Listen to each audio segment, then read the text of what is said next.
Hello, everyone. Welcome back to Soft Power Project. Thank you guys for joining me today. I have 3 lessons for you guys today. And these are 3 harsh lessons that I've learned from my divorce and from 5 years of custody battle. And these lessons are especially important when you need to face confrontation head on. And guess what? I have lived 42 years and I had been a people pleaser. I avoided confrontations for decades. And eventually I learned that, I had to face it heads on. And it's really freeing to be able to do that. But yes, it's not easy. And here are the lessons that I would like to share with you so that you don't have to learn the hard way. And before we do that, I just wanted to say, come and subscribe my YouTube channel. I got shamed by my daughter the other day. She was looking at my follower account and was like, how come you have so few of them?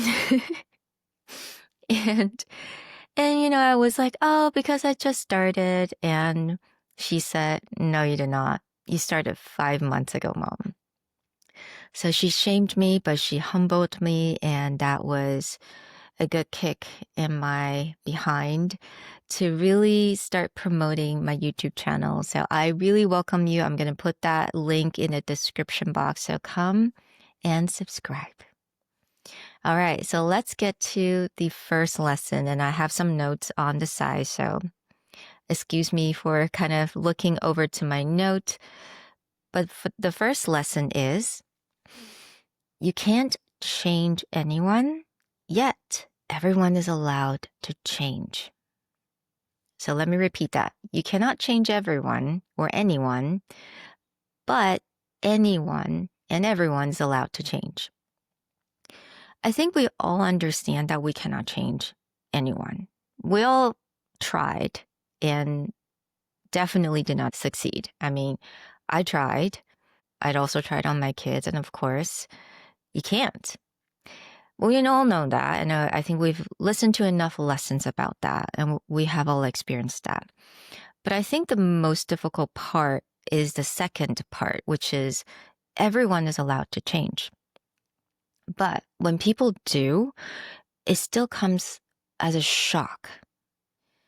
And in my case, after divorce, went into custody battle, I was shocked. I could not believe it. It was so weird.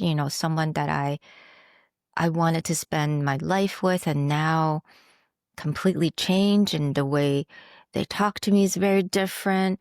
And I just couldn't understand. And I would spend so much time trying to analyze, trying to think about why, trying to even self-reflect and think about, well, did I say something wrong? What did I do? Could I have done better? But here's the truth, and I want everyone to really think about it. When the relationship changed, maybe you broke up with someone, in my case, divorced, the fundamental of that relationship has been dismantled completely. What you had before, what you shared with this person before, is no longer to exist because you have changed as well. And I'm going to use me as an example.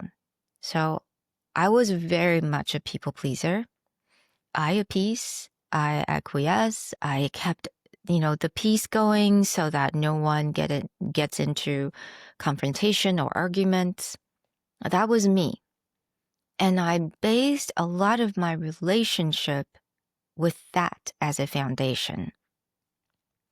So the shared value or belief that I had with this person or even with friends was not exactly something I believed in. I just basically agree with them because I didn't want to cause any chaos. And now, after my divorce, obviously, I have changed. I wanted to speak up more. I wanted to stand up for myself. I was ready for confrontation. When you face a divorce or a breakup, that's a confrontation. That's so uncomfortable, but you're ready for it. And when you're ready for it, and when that all changed, I have changed. And, you know, how do people take change? And not pleasantly, obviously. And he didn't like it. So when he didn't like it, he escalated, and I did not understand. And I tried to fight back. So the thing is, yeah, right now, my relationship with my ex was completely different from my relationship with him before. The way we communicate was completely different. But is it bad? Actually, no.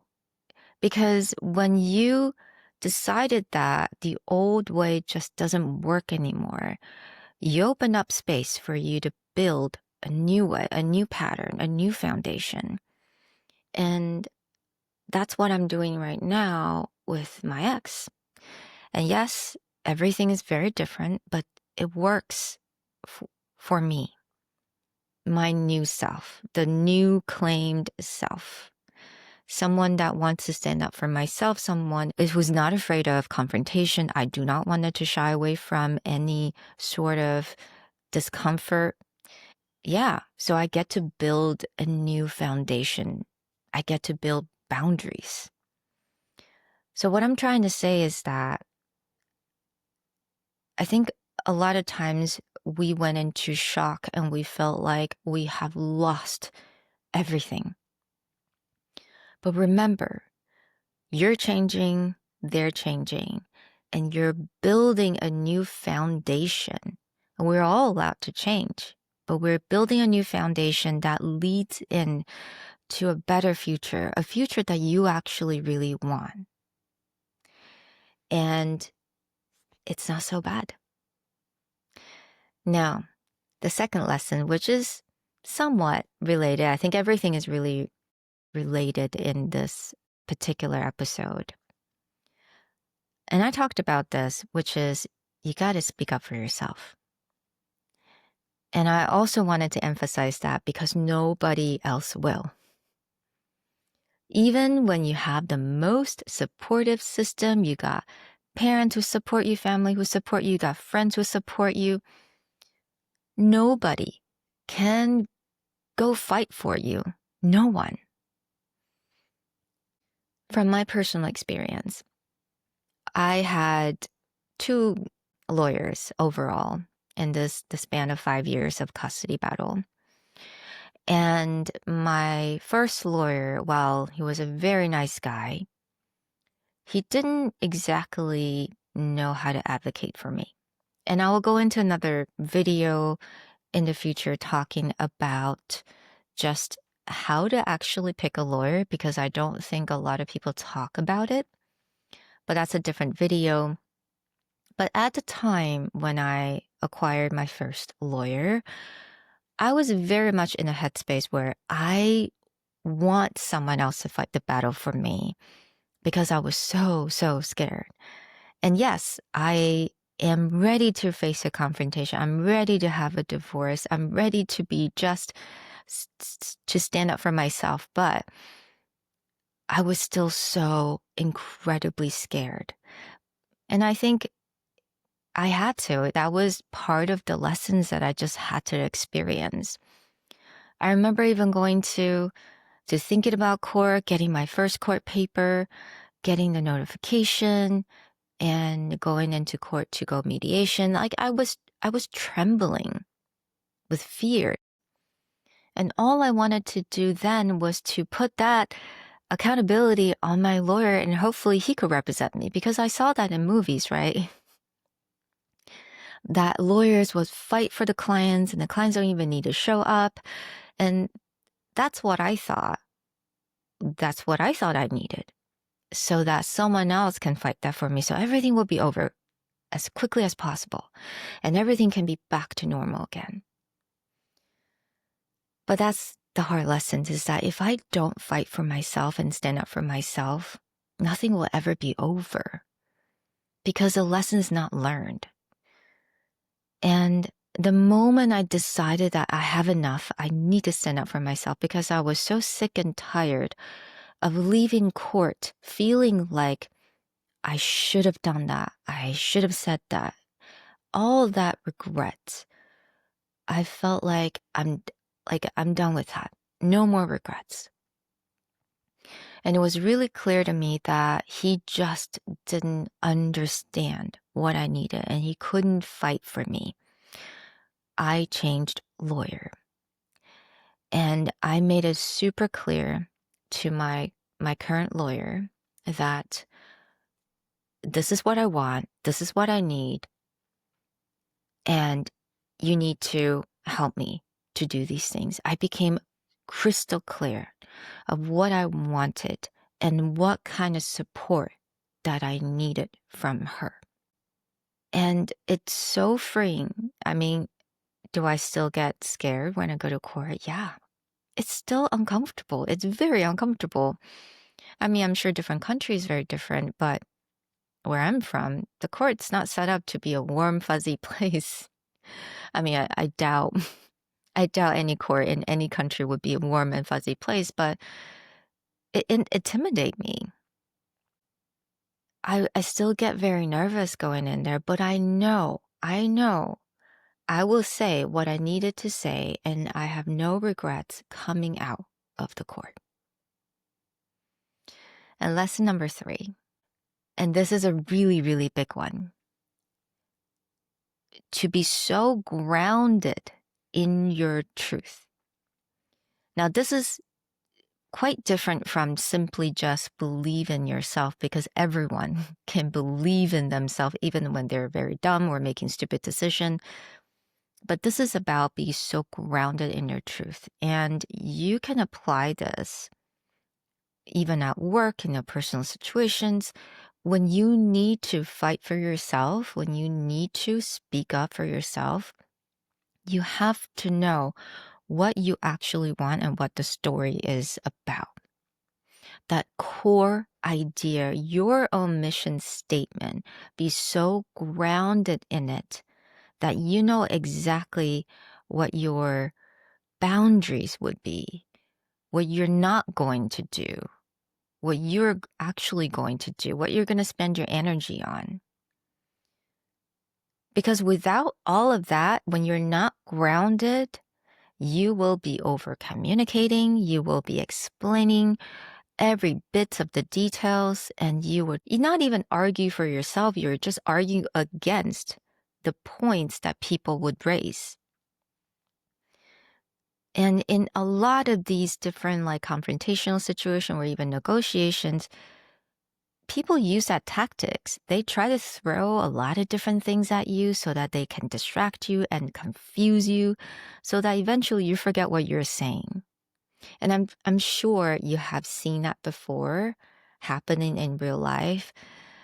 So the point is that you have to be so grounded. If you're so grounded, you know exactly what are the distractions. Then you can set clear boundaries. You'll be like, no, I'm not going to answer these messages after 9 p.m. I'm not going to talk to you if you responded me this way.